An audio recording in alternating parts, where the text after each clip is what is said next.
Edouard Lecerf is Deputy Managing Director at BVA, a research and consulting firm, and specialises in analysing public opinion. He joins us on the programme now. Thanks for being with us today, Edouard. So what do you take from these results? Is France signalling it's ready for change, or do you think Macron will get another chance?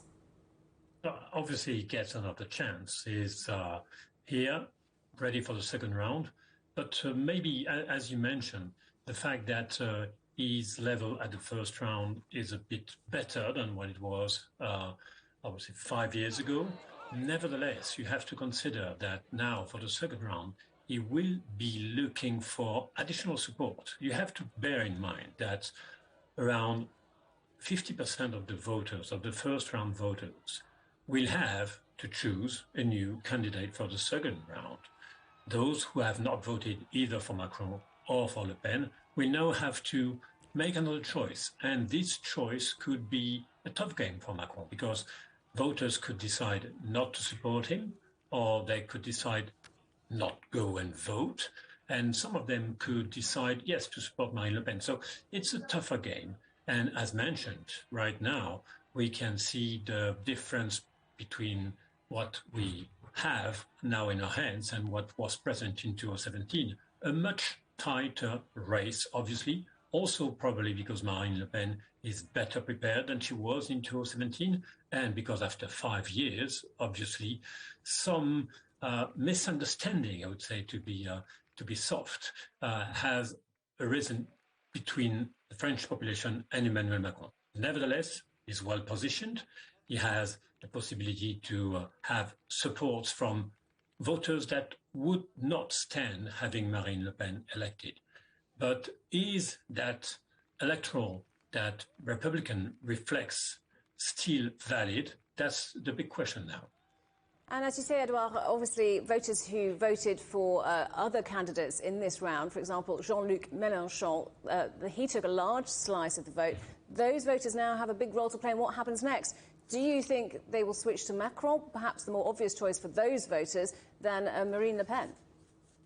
Yeah, that's an absolutely central question. And if we look at what the polls were saying yesterday, based on what those voters, the Mélenchon voters, yes, about 20% and more of the electorate, they kind of split in 3/3, actually. 1/3 is saying, yes, I am going to vote for Macron, even if I don't like it, but because I don't want to see Marine Le Pen in place.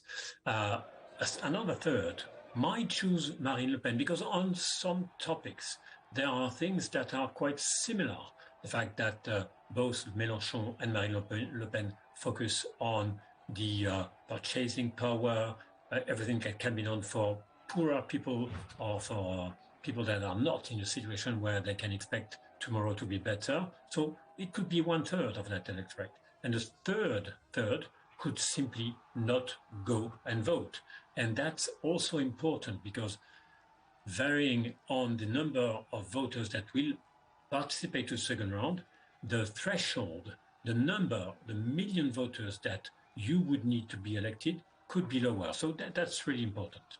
And I wanted to ask you a little about party support. The two main parties that used to run France effectively showed incredibly poorly. So what's happened to the Republicans and the Socialists? Well, what happened? Well, one of the main things that happened 5 years ago when Emmanuel Macron was elected.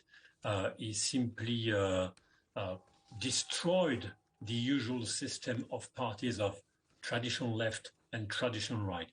He presented himself as being both left and right. He was elected with the support of a large number of left-wing voters, and he chose two right-wing prime ministers. So we can see, even during the 5 years, he made things in a way people could think, yes, both left and right can work together or can happen to have a president that would represent them. So that was the big hit, and they haven't succeeded. Both the traditional Socialist Party and the Republicans on the right, they haven't succeeded in building a new offer that would potentially beat Macron's offer. So in a way, based on that, plus the fact that they had a hard time finding a leader, So when you miss and when you lack of strong ideas and when you do not really have a strong leader, it's really what's happening right now. It's really impressive to see that less than 10% of the voters chose those parties who used to build the way the politics happened in France for the past 50 years. Okay, Edouard Lecerf from BVA, great to get your thoughts today. Thank you for joining us. Thank you.